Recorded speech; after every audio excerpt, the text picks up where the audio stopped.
And ta-da! Here we are. Everybody's here. Yeah, and scooch over into the frame a little bit. You're over there. Well, move this thing over. This doesn't go any farther. Okay, well, hold on. I hate to tell you. There you go. See, you're fine. It's just maybe I'm so fucking big that I go out of the screen, see? Okay. Yeah. You're so full of crap. Yeah, not that big. I think it's because you were like leaning over there. Right. That's why. Because it looked like your face was like half outside of the thing. Here. I'm just sitting down now. Hey, everybody. All right. Looks like everybody's here. Maniac's here. Badger's here. Thieving Cheese. Let's see what they're talking about. Sandra changed her name to Sandra, German peanut butter ambassador. Okay. Yeah. Okay. I just fucking right. T's here. Oh my god, that's awesome. Yeah. Sandra the peanut butter ambassador. Yeah, that's it's a title. Yeah, T called it because that's a title. It's not a name. Yeah, exactly. Yeah, looks like I got some feedback in that last video that we posted. What was that on on Death Proof?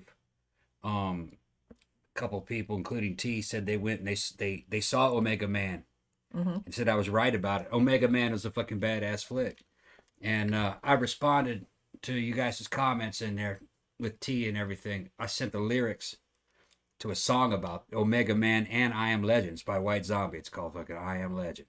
Because of course it is. Yeah, it's a fucking... And it describes that to the tone and everything about burning this fucker clean and got a holy gun come loaded to kill everything that I am and just, you know... He's talking Omega about, Man. He's talking about his dick. Can't believe, cannot believe it. It's all gone away. And it's a fucking badass song. And he's just running around killing shit.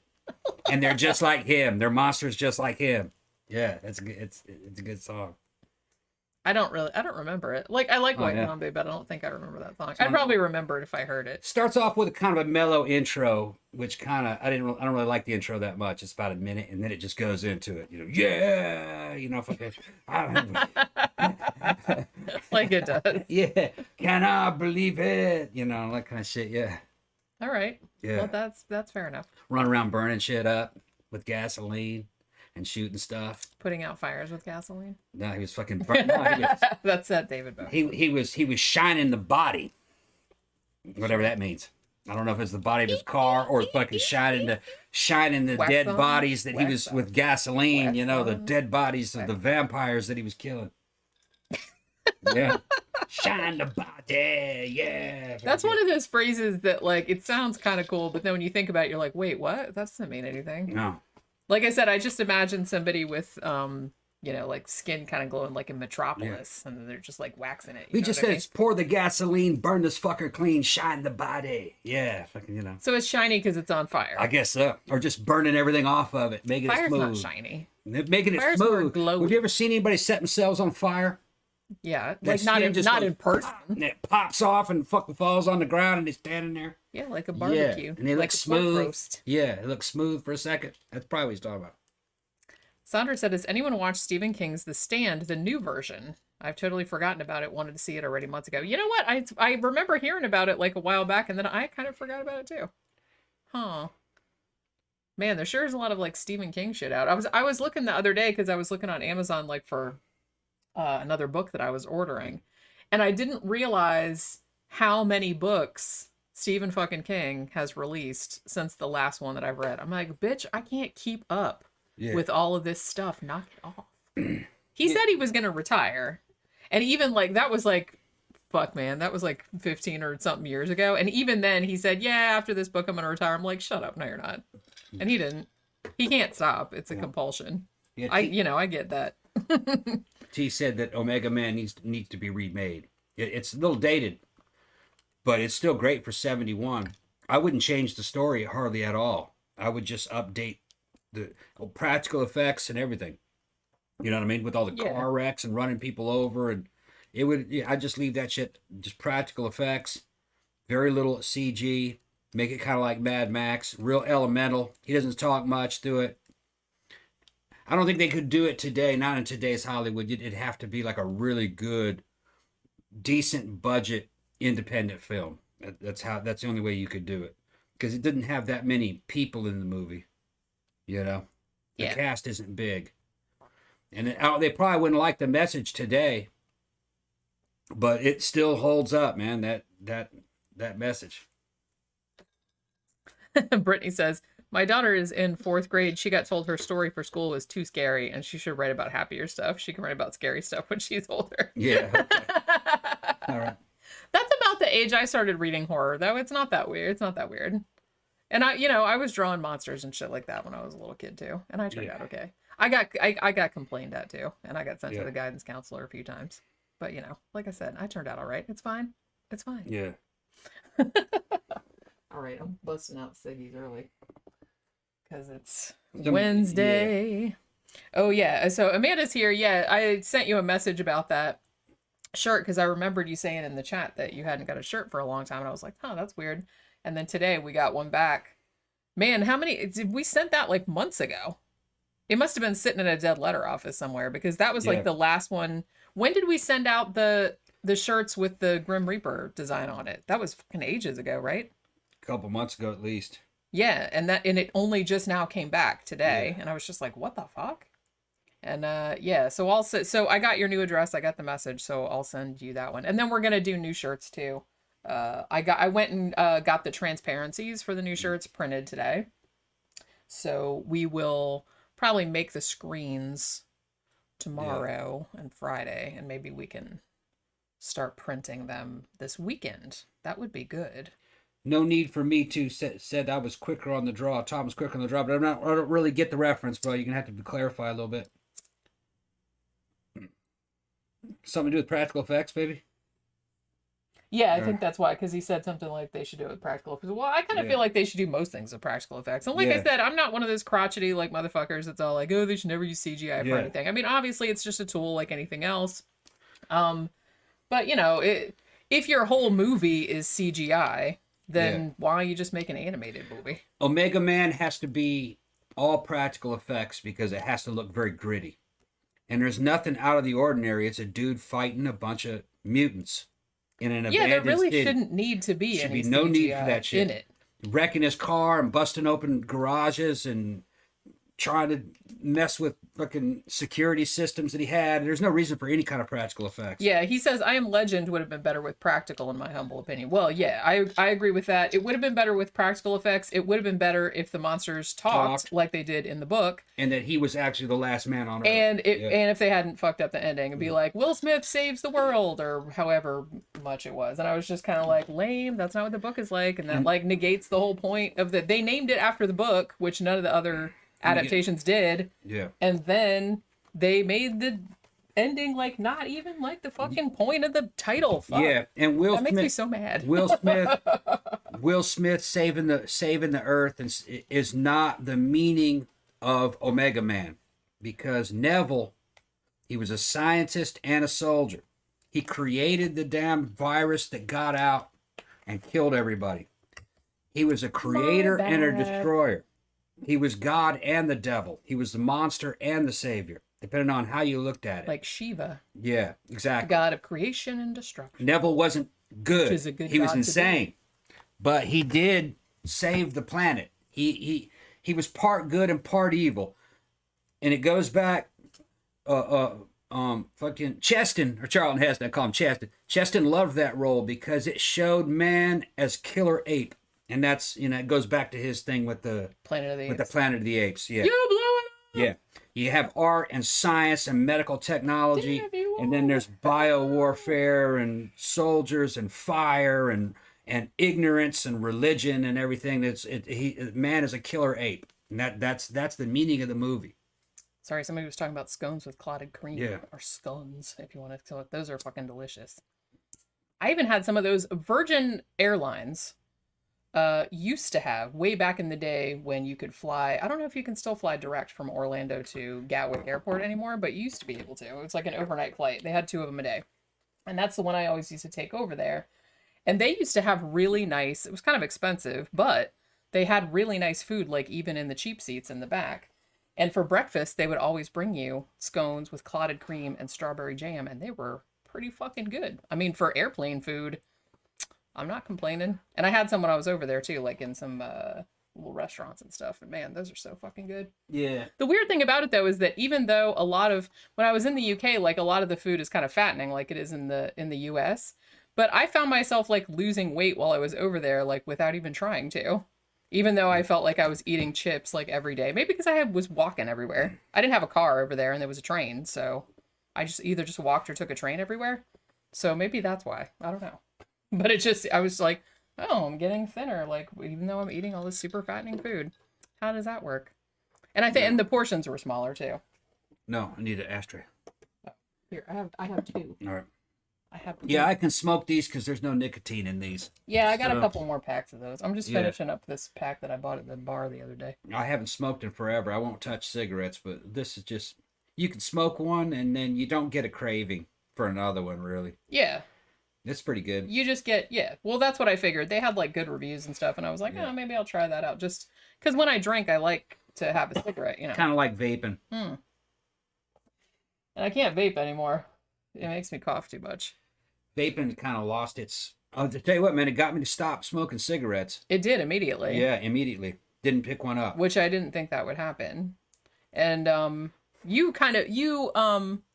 actually stopped vaping a little bit before me. Yeah. But I eventually like stopped doing it too. Just got bored with vaping. Yeah, and it in a way, it's like it's cheaper than smoking for sure. Yeah. But for a while you got super into vaping and you were making all your, if you remember like some of our old shows where he grabbed my own coils and making he made his own coils, he made his own juices, and he made all that other kind of stuff. So we had all kind of gear. I got sick of carrying it around.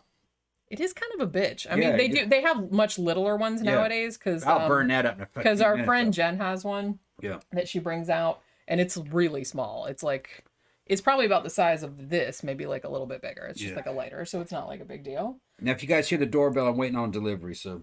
Oh, okay. Well, Yeah. Yeah, I think I got the last ship for my halfway to Halloween costume today. Yeah. I got the dress.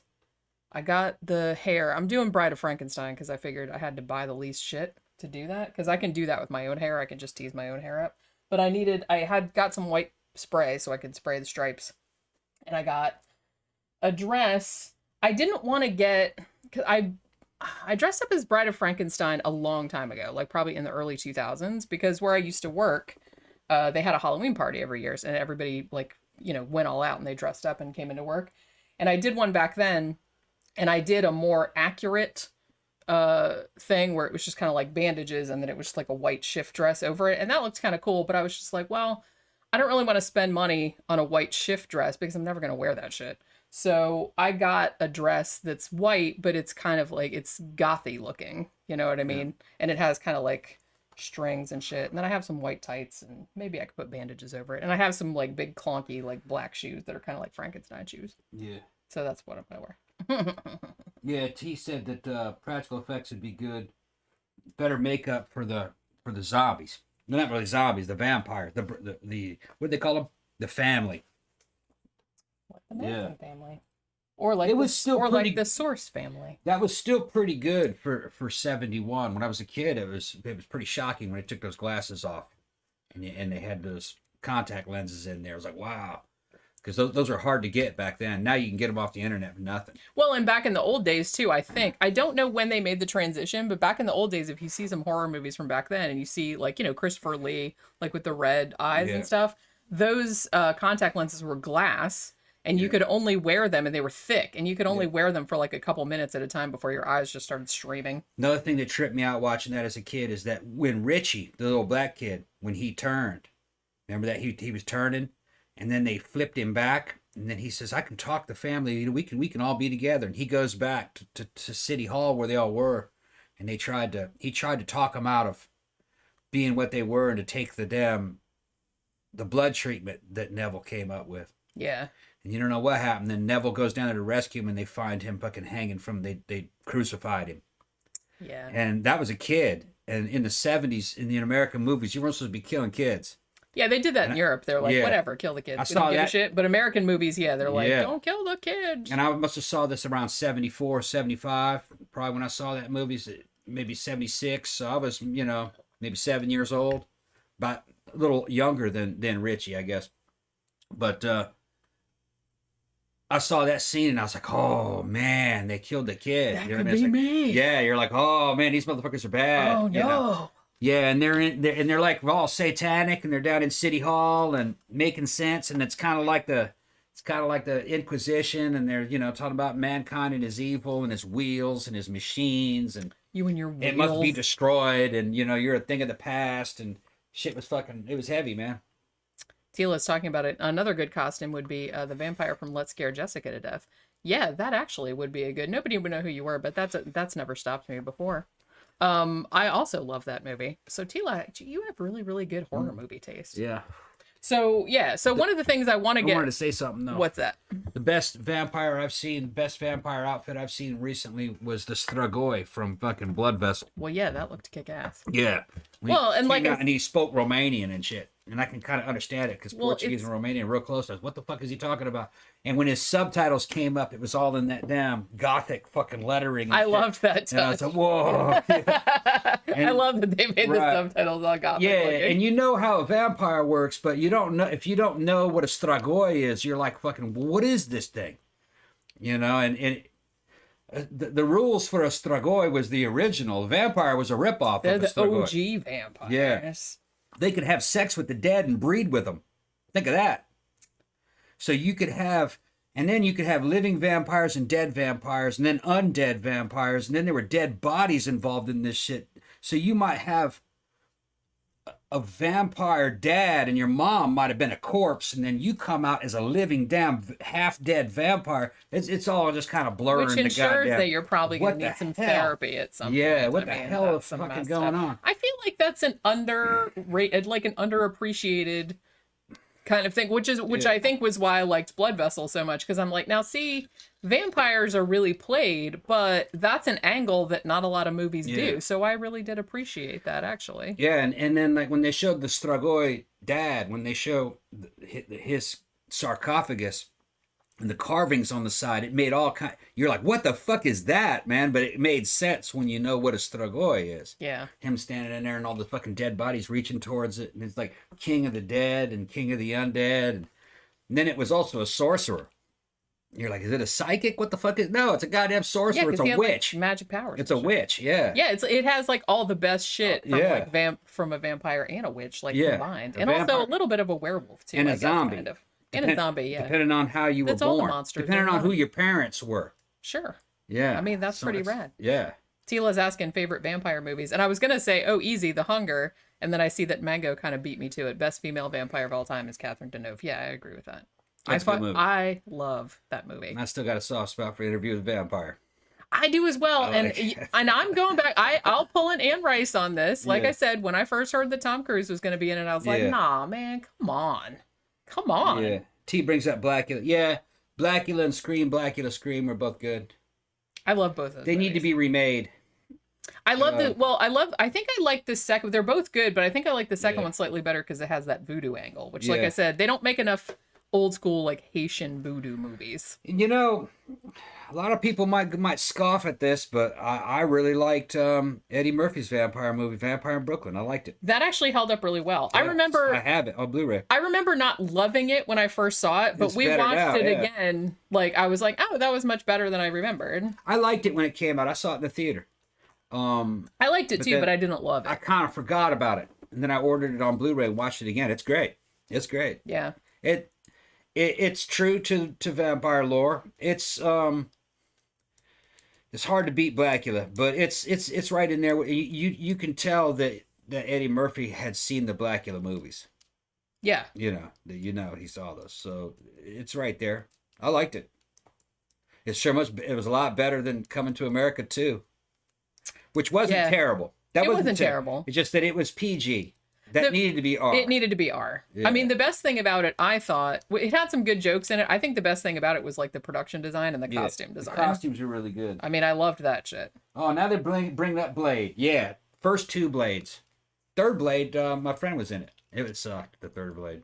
But I don't even, you know what? I don't think I saw it. If I did see it, then it didn't register. The third one? Yeah. The third one was a fucking abomination. It was. Well, I feel like I would have remembered if it was an abomination. So maybe I didn't see it. It was an abomination. I think it might have went direct to DVD.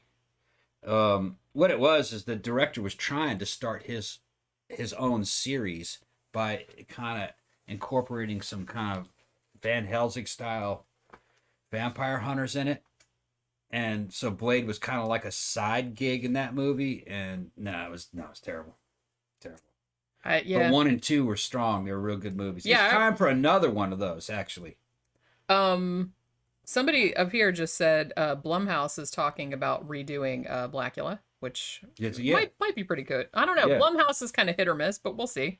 Depends on how they do it. Who's directing it? Yeah, Let the Right One In is fantastic. Dermot brings up Shadow of the Vampire, which I feel like a lot of people don't. Maybe because it's not exactly a horror movie, but I mean, it kind of is. And I just rewatched that because I saw that in the theater when it came out, and I really, really loved it. And then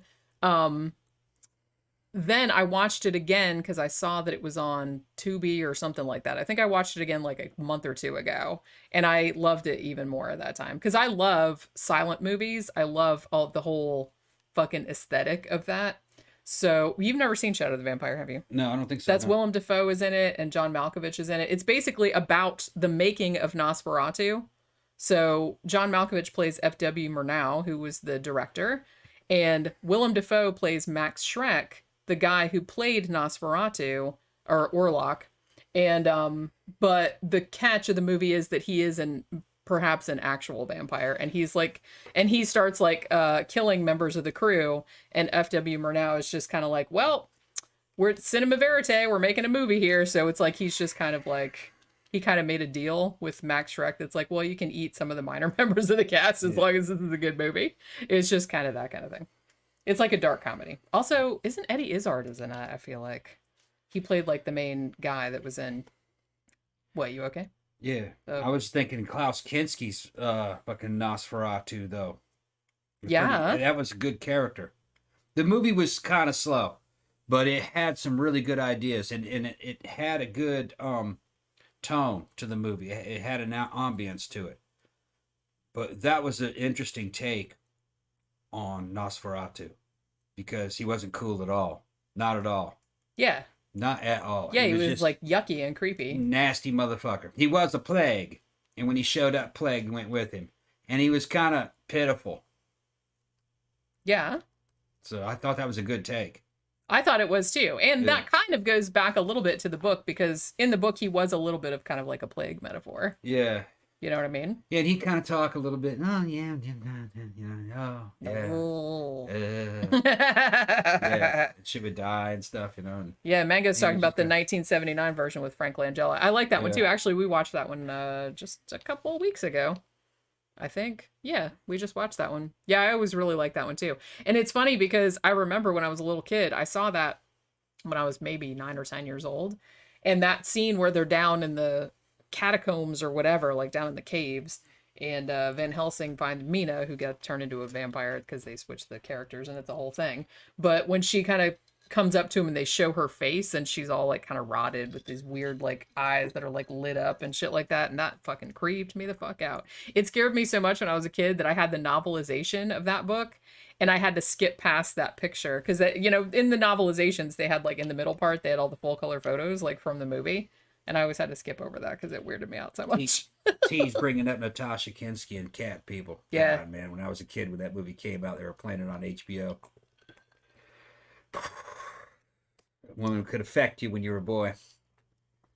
Well, and if you were a girl too. Yeah, that woman would be affected. I love that because I love that movie. She was good looking. How could such a weird looking dude come out with such a fucking super beautiful looking... Sometimes that happens. Yeah.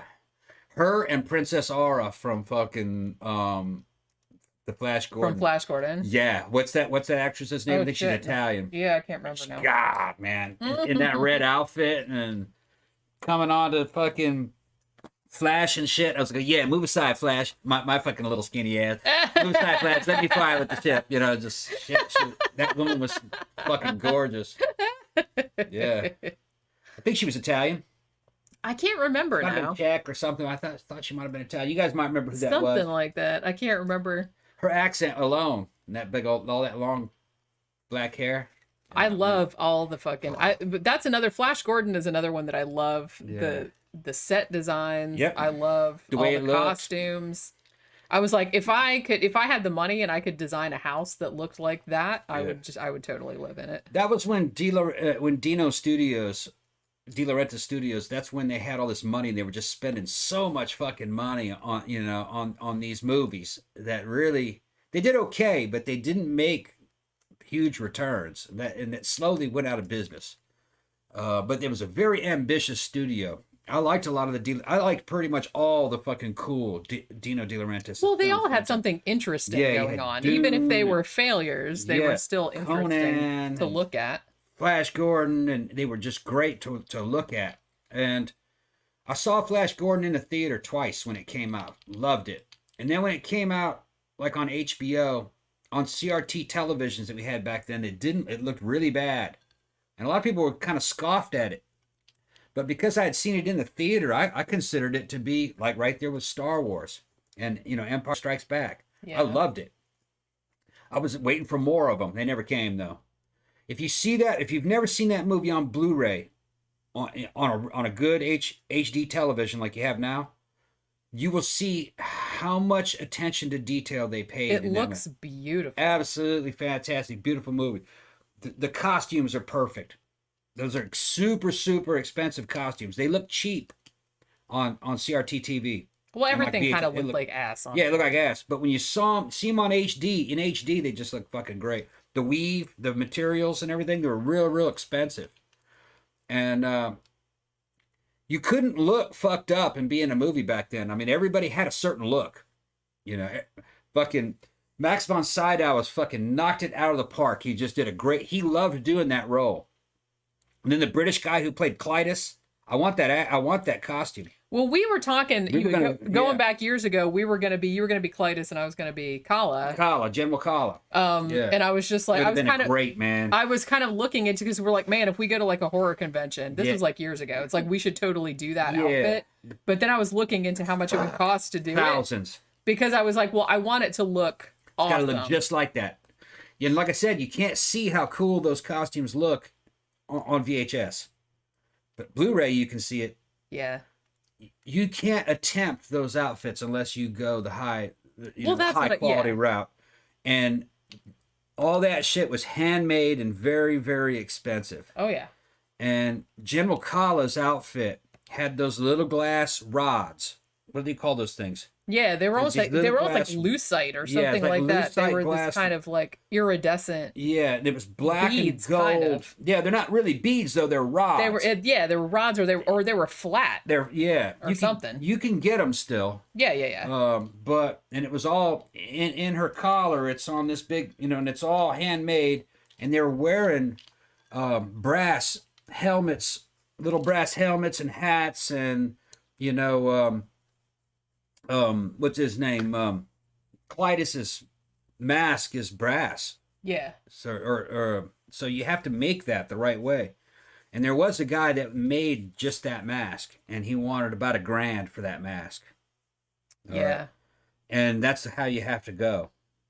Yeah. But man, the rest of the costume is another $1,500, $2,000 to do that costume right with that material. And Carla's outfit was about that too, a couple grand. And we really wouldn't wear them that often. That's the kind of thing. I even looked online. I saw a couple of women that had dressed like Carla for conventions, and some of the outfits were like really good. There weren't that many, because I guess it's still kind of an obscure character, but that's definitely one. I mean, I'm a person that if you're gonna go to a convention, or if you're going to a Halloween party or something like that, and you're gonna dress up as a character, it's got to be right. Then it's got to be right. You can't cheap out on it. It can't look like crap.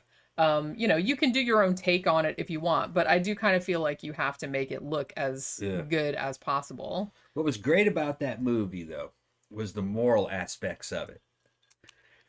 The three humans that were there were all kind of like, they were virtuous.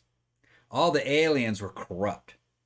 The Mongos, they were all corrupt, which I liked that. That was fucking kind of a cool touch, because General Carla and Clytus, they were part of the secret police, and they were doing sexual tortures on Ming's daughter, BDSM and shit. Yeah. And Clytus wanted her as his wife, and Ming was going to give her to him. And then you know that Clytus and General Kala were a thing. Yeah. So that was going to be a threesome. All right. Sure. And then it's inferred that Ming and his daughter were getting it on. It was, yeah. It was rather. Yeah. Which is interesting because if you see the original, oh, thank you. Thank you very much. No need for me to. What do you think? Shout out for Life Force as one of my favorite underrated practical movies with a stellar cast. I feel like that movie doesn't get enough love. Yeah. I mean, Life Force, it's Toby Hooper, you guys. Yeah, and it held up well. We saw it recently. Space Vampires. We saw it recently. We reviewed it. And actually, I think you can watch it. I think it's on Shudder, and it might be on Tubi as well. Species held up, too. That's another one where you just got a naked, beautiful woman running around in it. Species. That one yeah, she wasn't a vampire. She was an alien. She was an alien. Yeah, but both those movies held up. Trying to get pregnant. Yeah. Pregnant. As Z-Prank says. Pregnant. What were you saying about Kala and...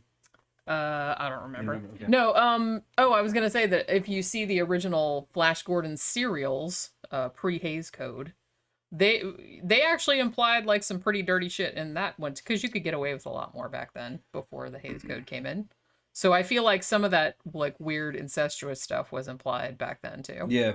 You know what I mean? But, you know. Well, they were aliens, so I guess they just got, and they were royal people, so they just got down that way. So it was almost kind of like a Rocky Horror Picture moment where they're saying, oh, these aliens are from this planet where everybody just cross dresses and sleeps with each other, and and it's so decadent. You know what I mean? I feel like that's kind of a thing. She's like, "Daddy, give him to me." Like, oh, surely, Aura, you're what do you say? You're hungry. Your appetites are much too dangerous. And Daddy knows. Yeah, Daddy knows your appetites. From first-hand experience. Give him to me, Daddy. Surely, your appetites are much too dangerous. Need to be executed. Yeah. He's like, only if I can watch. Yeah. From the closet, like I'm looking out for the see. It's like fucking filthy, man. Yeah. But yeah, it's one of these days. If, like I said, if I have money, I still do want to do that costume. Because that would be, that would be so fucking cool. Yeah, somebody mentioned that they just released a new Blu-ray of it. I have the older Blu-ray, and I actually heard that the new Blu-ray doesn't look all that good, that there's a couple little glitches in it. In a place where I don't think the transfer is really worth getting the new version. I was going to get the new version, but they wanted $50 for it. Then there was a $100 version, too, you could get. But somebody reviewed it and said that it's about like the old Blu-ray. Yeah, I kind of feel like once you get to a certain point, it's going to be like diminishing returns. And it's up to you if you want to pay, X amount of dollars for whatever the upgrade is. But I don't know. I feel like if I have a thing that looks pretty damn good and something comes out that looks slightly better, I don't know if I necessarily want to spend money. If it looks like 100 times better, then yeah. Danny Rolling Ghostface was just talking about the film Ghosts of War. Yeah, we saw that, and I think we reviewed it. Yeah, on a matinee show. That was pretty good. And then somebody said the old ones from the 30s were good too. Yeah, they are good. I've watched some of them, and the De Laurentiis interpretation is right there. They're about the same, because if you go back to the 30s ones, there's a bunch of sexual references and refers to drugs and everything. Well, it's weird. Pre-Hays Code. Yeah, and also I feel like there was less of a stigma. Mm-hmm. It's strange because people tend to think, you had all these, all this shit back then, like what was it, like fucking reefer madness and all that kind of stuff. Although that was a little bit later, but a lot of drugs were still legal back then. Yeah, you know what I mean. So like speed and shit like that, like various kind of amphetamines and stuff. And so was morphine. You could get morphine. Yeah, so it's like they totally referred to them in movies. And actually, if you see some old silent movies, like even comedies and stuff like that, it'll just be really open. Like the guy, he's like the hero. He's like, hey, better go do my cocaine. And he's got like a little can of cocaine on his desk, and I'm going to go fight crime. And he just goes and fucking sniffs it and then runs around. Yeah, and during the opening credits of the original Flash Gordon, they have a big four-armed Satan statue dripping with semi-nude women. Yeah. Dripping off of it, and kind of like these orgasmic dances and shit. They were scantily clad, even by today's standards. Yeah. Do that. I think it was body stockings, but Some of that shit was damn near, you know what I mean? You couldn't have gotten away with that in the 50s. No way. No. You know? I mean, 50s, by the time the 50s rolled around, shit, man, there was big controversy where somebody wore a fucking one-piece bathing suit. Yeah. And that was considered, like, scandalous, which is fucking crazy. 20s and 30s was wild. It was. It was wild. A lot of people don't realize that shit, but that shit was fucking wild. Well, I think that was one of the things that made the Hays Code come in, and they were like, we can't have all of this stuff going on. It's like, oh my gosh, it's so terrible and licentious. And... Yeah, and another thing is that this is before the Civil Rights Act and everything, and there was interracial relationships going on. A lot of times with the celebrities. What was her name? Mae West. Over and over again, it was talked about that her and her driver was a big old muscle-bound black dude. Everybody knew that was a couple. Yeah. You know? And she had jokes about it. You know, basically, once you go black, never go back type jokes. She was doing shit like that. Everybody knew. Mae West was so Mae West was the shit. She was fucking funny. Yeah. Yeah. I'm fascinated by all that old Hollywood stuff. Yeah, Hollywood actually was kind of cool. Well, they really were kind of like on the cutting edge. Yeah, they were, and they had to stop it. That's why they did all this shit. Yeah, because you could get away with a lot of shit. Well, Yeah. why do you think they cracked down on the shit? Yeah. Because you had the whole thing about, the Fatty Arbuckle thing, and there were a couple of other murders, like what's that dude's name that got shot in the back? William Desmond Taylor. Yeah. And there's a lot of them were on drugs and shit like that. So I kind of feel like that was, everybody was clutching their pearls about. And Louise Brooks just openly talked about going to lesbian clubs in Berlin. Yeah. A lot of nude selfies, real artistic nude selfies. I liked Louise Brooks though. She was cute. Yeah, she was. She was super fun. She was cute, and she was doing that shit when she was a teenager. So it's 20s and the 30s was actually, I guess you could say that was kind of a time of sexual revolution. Probably better than the 60s, because they were doing cool shit and they looked a lot better. The average fucking hippie during the 60s was fucking, fuck all that shit. They were very stylish, It's just that I feel like you couldn't talk about it openly, but everybody, on the other hand, it all had to be like innuendo, but everybody knew what was going on. Because I've seen some of those shows on YouTube, because they'll play them, where they had a weird show where all these celebrities are in a nightclub, and it goes from one celebrity table to the next, and they do a little routine, and there's a lot of jokes. And you have to be an adult to really kind of understand the jokes. I don't know what kind of show it was. It's like a variety shows that they would make, and then there'd be a dance number. And there were girls making open references to the casting couch. Yeah. All kinds of shit. So yeah, they knew they were, Well, like I said, they were not prudish. They knew what was going on. They were not prudish. They knew what was going on. Big time. Yep. Kevin Smith, presumably not that Kevin Smith, but he says, "You guys don't know me, but you have one of the best channels." Oh, Thank thanks. you very much, Kevin Smith. Thank you very much. You could very well be that Kevin Smith. I'm not really sure. Loved Tusk. Just saying. Yeah, because No Need for Me just said, "Wow, Kevin Smith follows 13 o'clock." Yeah. Yeah, Buster Crabbe, Flash Gordon. I feel like, didn't Buster Crabbe, he did like a lot of, please correct me if I'm wrong, but didn't he do like a lot of diving stuff? Because I feel like he was, didn't he play Tarzan? Am I getting that wrong? I don't know. Somebody's mentioned, Driggers said that company's Shout and Scream Factory is notorious for quality control issues. He had to get 3 replaced discs on Friday the 13th box set. I didn't know. Was the Flash Gordon one, was that, it might have been Shout Factory, because I have some Shout Factory stuff, but it's all been good. Yeah, I've had good luck with them, because they released a lot of Mystery Science Theater box sets, and I have pretty much all of those, and I don't think I've had any issues with those, and I've watched them all, so Yeah. I wanted to give another reminder to people who are big MST nerds like I am to go over to their Kickstarter and give them some monies so they can do like I said, they got enough money to what they call build the Gizmoplex, which I guess it's going to be essentially like a virtual online theater Check to see if that delivery's here. Okay. Because sometimes they don't ring the bell. Sometimes they just leave it and fuck off. They usually don't ring the bell, actually.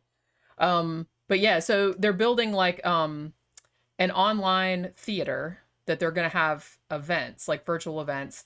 And they also got to I think their third goal, which I think was 4.4 million. I think they just got to that. So now it's going to have an app that you can, that'll, you can do it on your phone or whatever.